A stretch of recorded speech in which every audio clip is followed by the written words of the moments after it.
Muito bem, meus irmãos, nós vamos voltar à Epístola de Paulo aos Filipenses e, como eu já adiantei a vocês no último domingo, nós vamos voltar ao mesmo texto do domingo passado.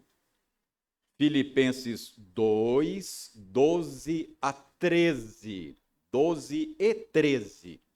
São apenas 2 versos, mas eu disse que tem tanta coisa a ser dita a respeito desses 2 versos que a gente não ia conseguir dizer tudo em um único sermão.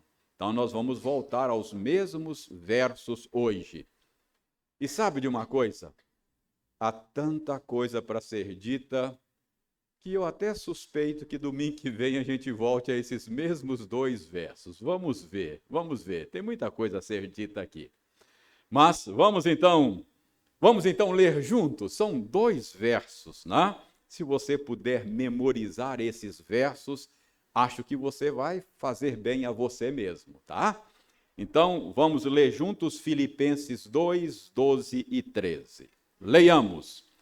Assim, pois, amados meus, como sempre obedecestes, não só na minha presença, porém muito mais agora na minha ausência, desenvolvei a vossa salvação com temor e tremor, porque Deus é quem efetua em vós tanto o querer como o realizar, segundo a sua boa vontade.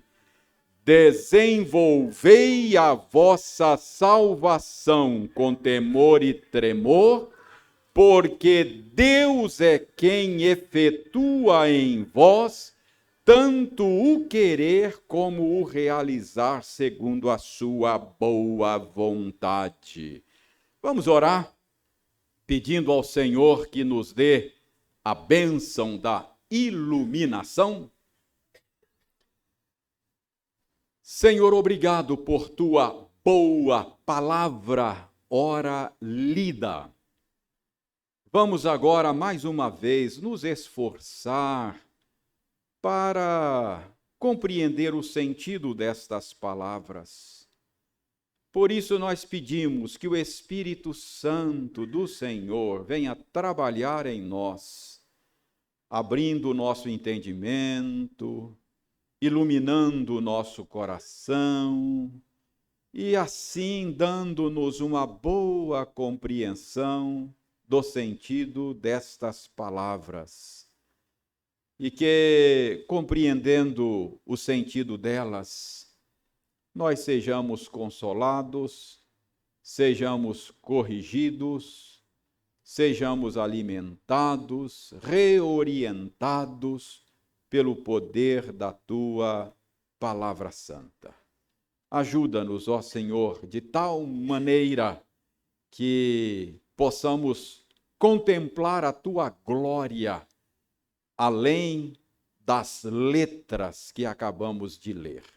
Que possamos ver-te nesta passagem e assim admirar cada vez mais a beleza da tua santidade. Nós oramos em nome de Jesus. Amém. Desenvolvei a vossa salvação com temor e tremor, porque Deus é quem efetua em vós tanto querer como realizar, segundo a sua boa vontade.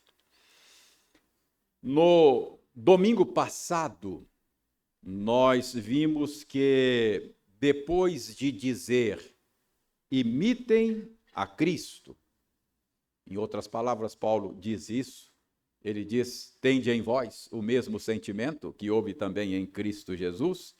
Então, imitem a Cristo. Depois de dizer, imitem a Cristo, ele disse, desenvolvam a salvação de vocês.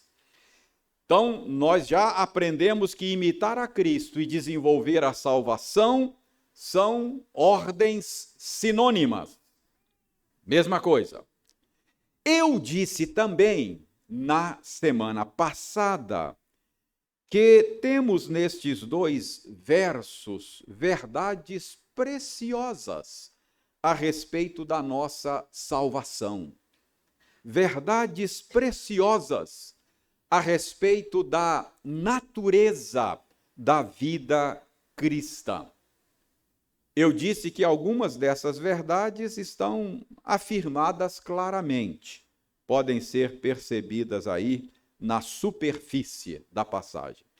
Mas outras verdades estão sugeridas nesta passagem. E no último sermão, eu lhes apresentei duas destas verdades a respeito da nossa salvação, que podem ser extraídas desta passagem, porque elas estão sugeridas aqui. Quais foram essas duas verdades? Primeiro, nós vimos que a vida cristã, que a nossa salvação, é uma obra da graça de Deus e não uma conquista nossa. Então, essa foi a primeira verdade que nós aprendemos.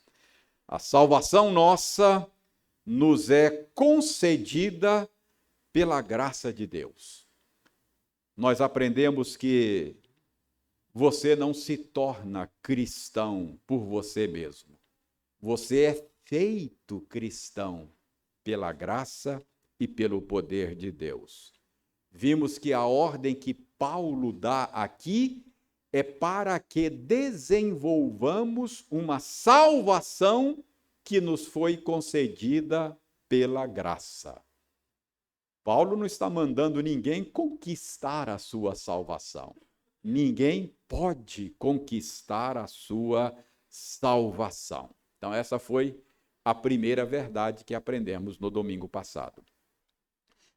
Domingo passado aprendemos uma segunda verdade. Nós vimos também que a salvação nossa não é simplesmente um passaporte para a eternidade. Uma vez salvo, nós vimos, Deus nos chama a desenvolver a nossa salvação. Nós vimos que, assim como uma criança recém-nascida tem que crescer, assim também o salvo tem que desenvolver a sua salvação. Então, essa foi a segunda verdade que nós aprendemos no domingo passado.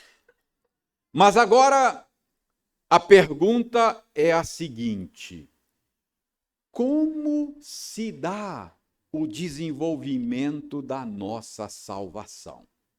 Essa é a pergunta que nós vamos procurar responder hoje. Como a nossa salvação é desenvolvida? Preste bem atenção. O modo como Paulo fala nesses dois versículos nos leva à conclusão de que o desenvolvimento da nossa salvação, que vimos na semana passada, não é outra coisa senão a santificação, não é? Quando Paulo nos chama a desenvolver a salvação, nós temos aqui um chamado da santificação.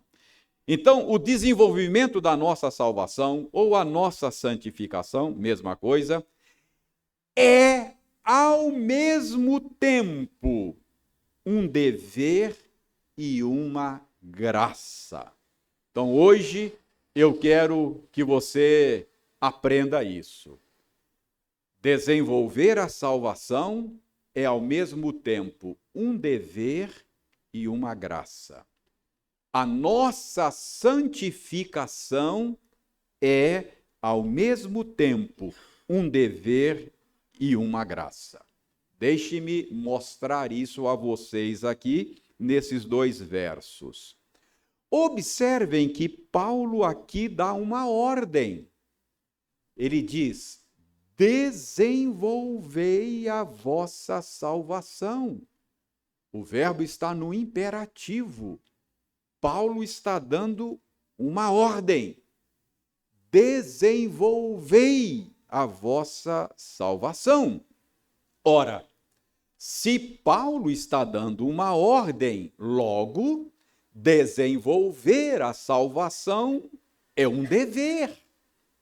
Desenvolver a salvação é algo que cabe a você fazer. Senão, Paulo não lhe daria ordem para fazer isto. Então, irmãos, isso significa que você é ativo no desenvolvimento da sua salvação. Então, eu vou repetir aqui. Você está ativo no desenvolvimento da sua salvação.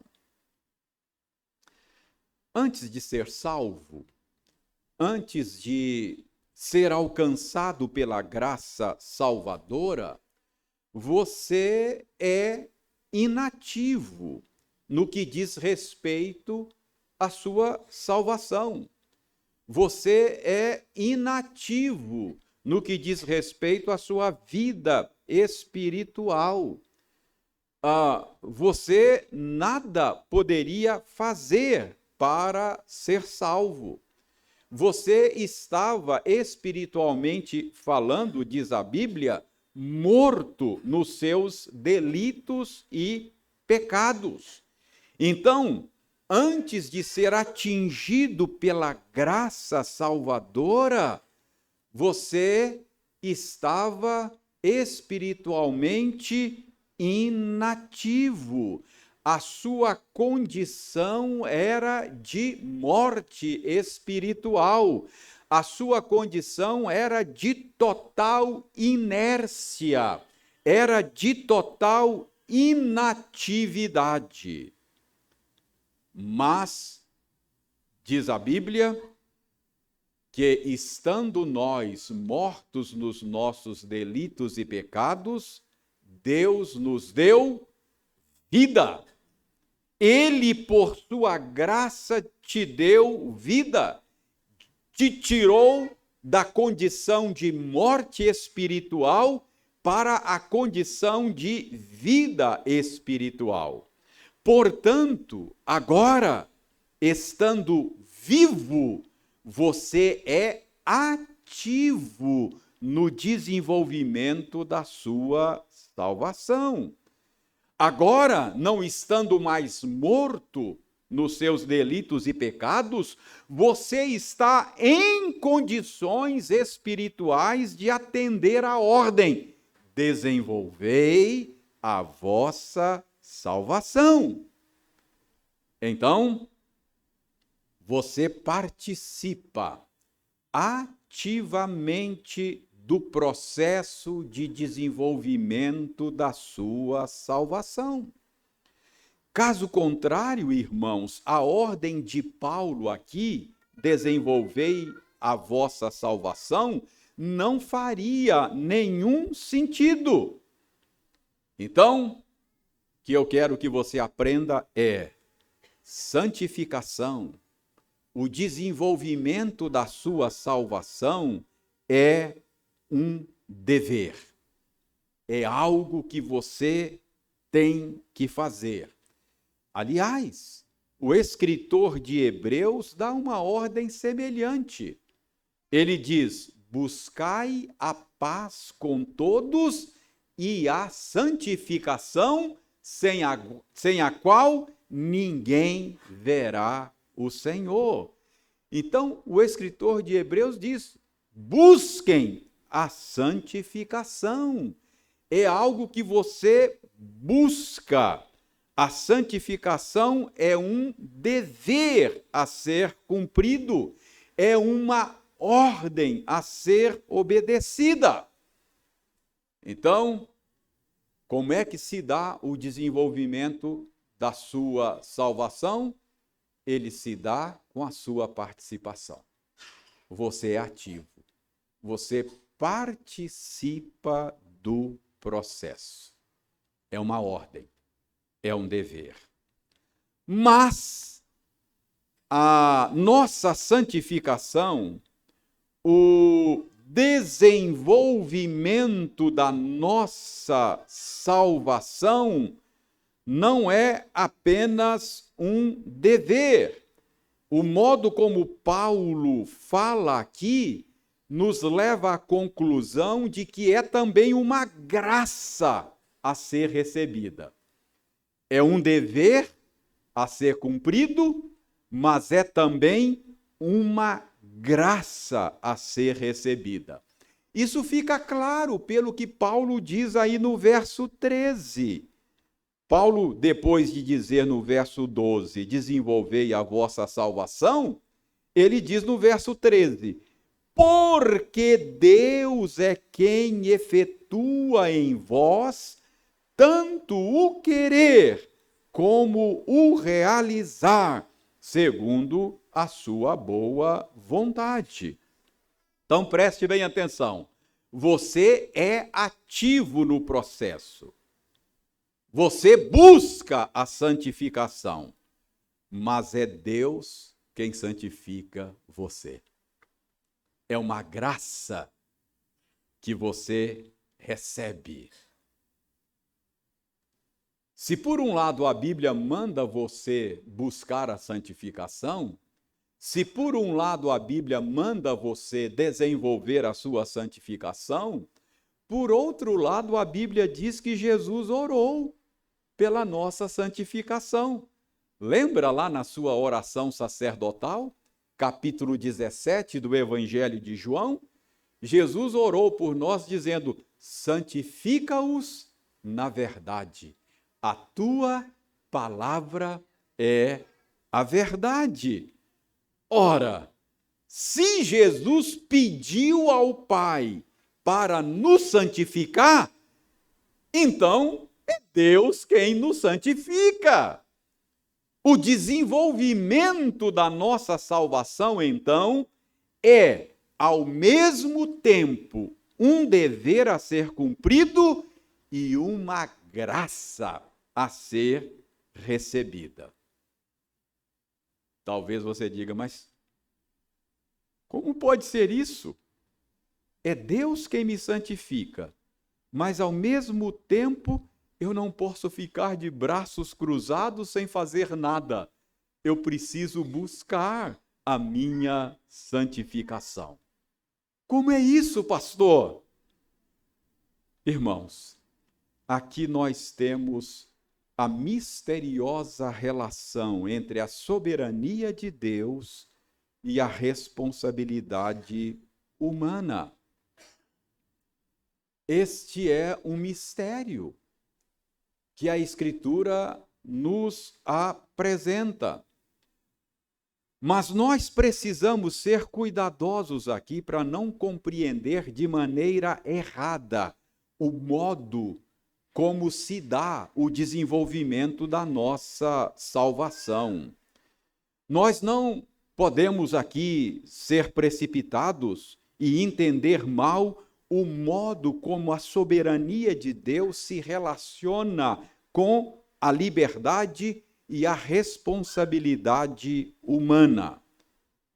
É um grande mistério, mas a gente precisa deixar claro aqui que a atividade de Deus e a nossa atividade no desenvolvimento da nossa salvação não significa que Deus faça uma parte e que nós fazemos uma outra parte no processo de santificação. Não é que Deus faz uma parte e depois você completa fazendo sozinho a sua parte. Não é que Deus opera até certa altura e depois diz, olha, agora se vira, é com você. Não, não é isso. No desenvolvimento da salvação, Deus opera o tempo todo e você é ativo o tempo todo.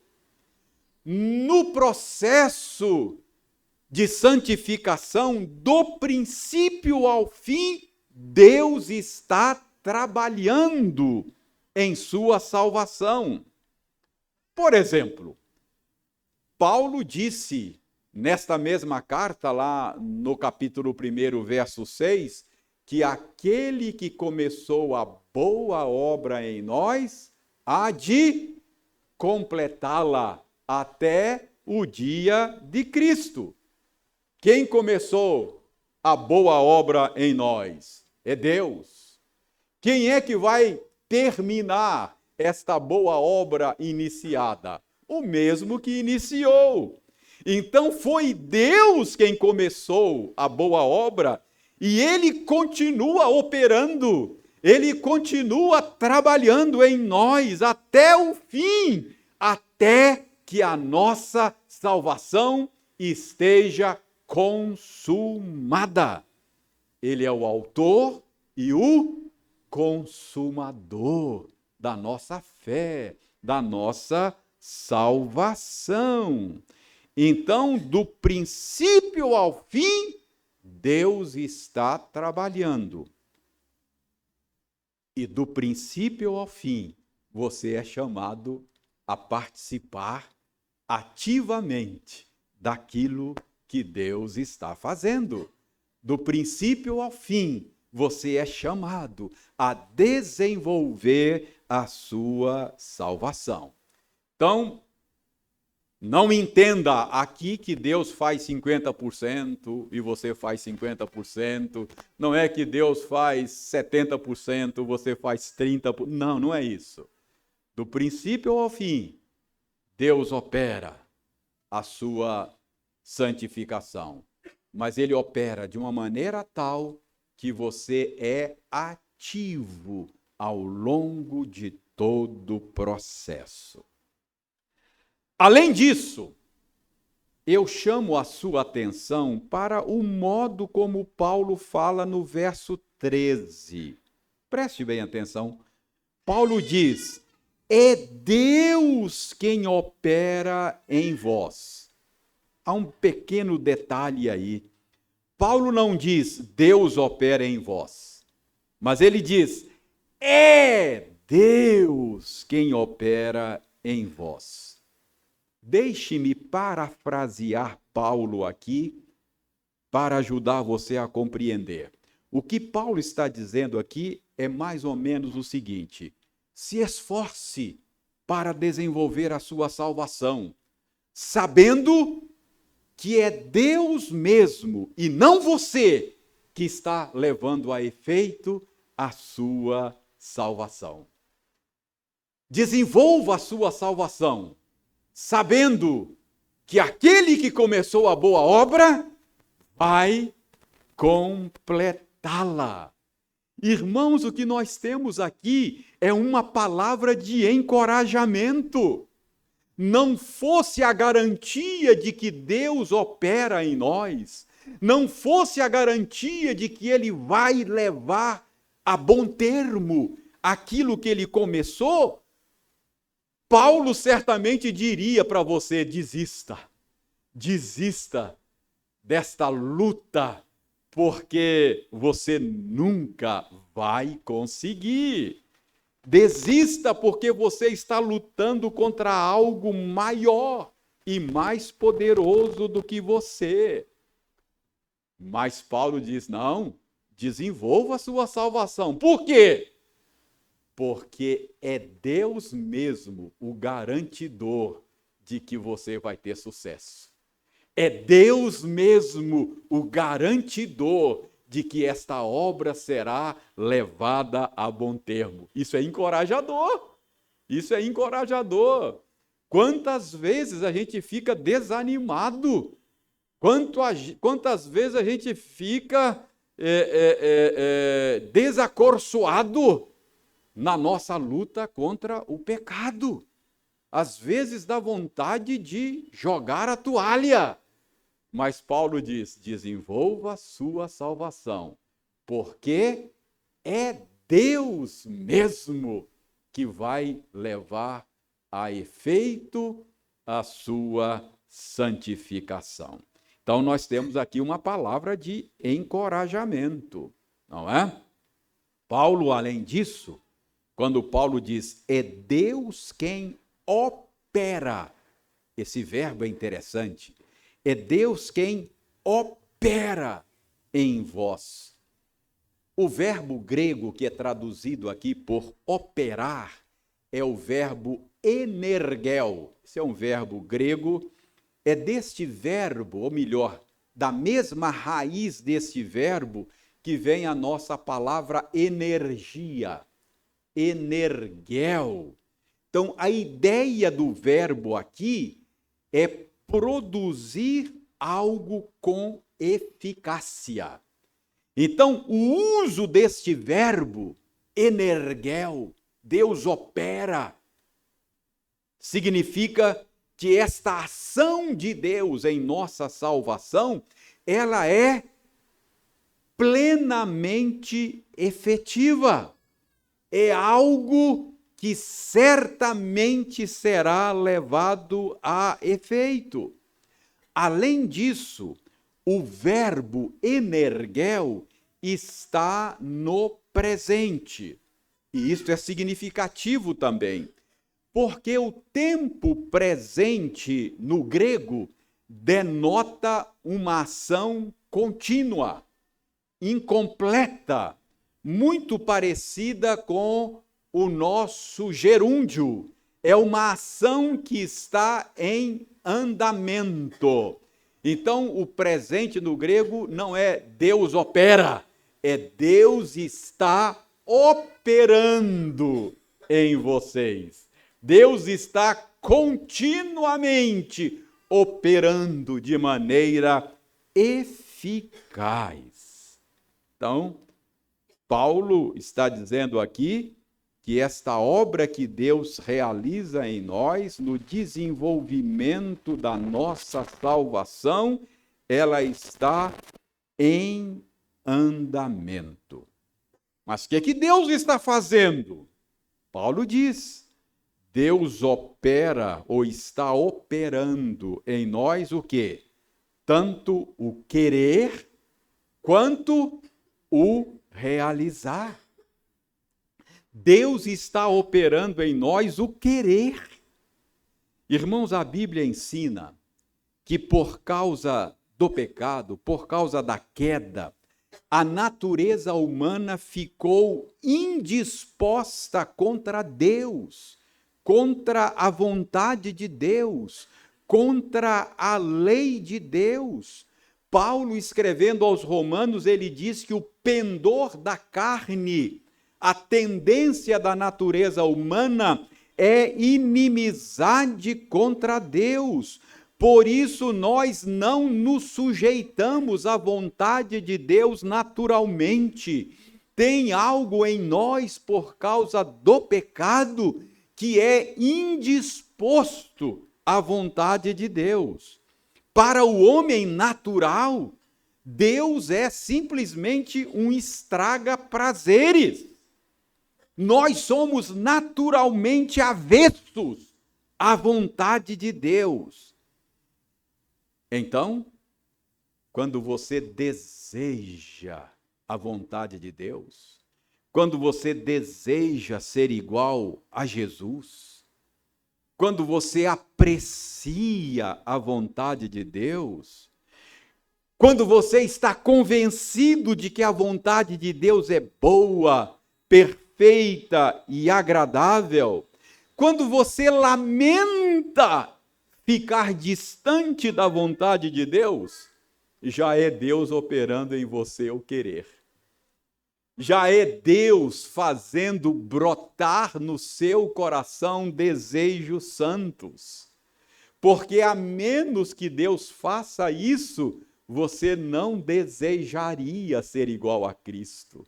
Você não desejaria fazer a vontade de Deus. Você sempre acharia que a vontade de Deus é uma desvantagem para você. Por isso, para que a sua salvação seja desenvolvida por você, Deus gera em você desejos santos. É Deus quem opera em você o querer.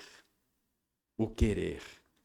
Mas Paulo diz aqui que Deus não apenas desperta desejos santos, mas ele opera também o realizar. Não basta desejar, não é? É preciso ser capacitado para levar a efeito esses desejos santos. Você precisa do poder de Deus para concretizar esses desejos santos. Às vezes a gente sabe o que precisa fazer, mas não tem em nós mesmos os recursos para levar a efeito esses desejos santos. Por isso, Paulo diz aqui que Deus não apenas desperta em nós desejos santos, ele não apenas opera o querer, mas ele também opera o realizar, ele também me capacita, ele também me dá poder, ele também me energiza para que eu possa agir de maneira santa. Então, a nossa santificação, o desenvolvimento da nossa salvação, o tornar-se gradativamente igual a Cristo, é ao mesmo tempo um dever e uma graça. Você é ativo no processo e Deus opera continuamente o seu querer e o seu realizar. Irmãos, eu repito, é um mistério esse modo de Deus operar a nossa santificação. É um mistério esse modo pelo qual a nossa salvação é desenvolvida. É um mistério esse modo pelo qual nós nos tornamos gradativamente mais parecidos com Jesus. É um mistério, mas é assim que Deus realiza a nossa progressão em santidade. Você é ativo, mas Deus opera continuamente o querer e o realizar.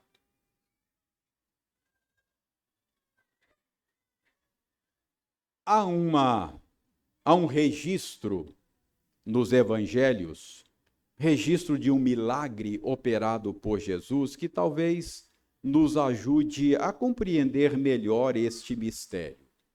Eu sempre uso esta ilustração para jogar um pouco de luz sobre este mistério.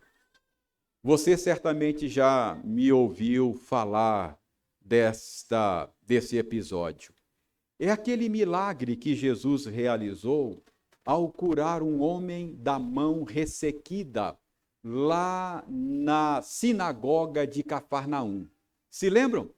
Lá tinha um homem com a mão ressequida, a mão aleijada. E Jesus deu a ele uma ordem: levanta a sua mão, erga a sua mão. Jesus simplesmente deu a ele uma ordem que ele não poderia realizar, obedecer por ele mesmo. Ele poderia simplesmente dizer a Jesus: que é isso? Eu levantar a mão. Minha mão é aleijada, é ressequida. Eu não tenho condições de erguer a mão. Mas a Bíblia diz que aquele homem se dispôs a fazer o que não podia fazer por si mesmo. E surpreendentemente, ele ergueu a mão e a mão ficou curada. Ele se dispôs a fazer o que não podia fazer por si mesmo e conseguiu fazer o que não faria por si mesmo. Acho que isso nos ajuda a compreender como é que se dá a nossa santificação. O Senhor, às vezes, manda você fazer coisas que você não conseguiria fazer por você mesmo. Por exemplo, o Senhor, às vezes, manda você perdoar os seus ofensores. Nós somos mais hábeis para nos vingar, não é verdade? A gente consegue vingar com muita facilidade, mas nós somos indispostos a conceder perdão. Há uma indisposição contra a vontade de Deus. A gente acha que se conceder perdão, a gente vai sair perdendo. A gente acha que a vontade de Deus não é boa, mas Deus manda conceder perdão. Eu digo, eu não consigo. E o Senhor diz, eu sei que você não consegue, mas desenvolva a sua salvação, eu estou mandando. E quando a gente se dispõe a obedecer, a fazer aquilo que não conseguiria fazer por si mesmo, surpreendentemente, a gente acaba fazendo algo que não conseguiria fazer por você mesmo. E a gente diz, não foi eu que fiz isso não, não foi mesmo. Foi o Senhor. Santificação, desenvolver a salvação, é tanto um dever quanto uma graça. É um dever que você cumpre na força que Deus supre. Entendeu? Eu não entendi, é um mistério. Eu não entendo como é que é isso, mas é assim que funciona. Você não foi chamado para entender tudo, você foi chamado para obedecer. Você não pode desenvolver a sua salvação por você mesmo, mas desenvolva a sua salvação. Por quê? Porque é Deus quem opera em você o querer e o realizar. Se Deus não estivesse operando em você, eu ia dizer para você, desista, jogue a toalha, você nunca vai conseguir. Mas porque Deus opera em você, você consegue. Você é ativo o tempo todo, mas na força que Deus supre. Desenvolvei a vossa salvação com temor e tremor, porque é Deus quem opera em vós o querer e o realizar.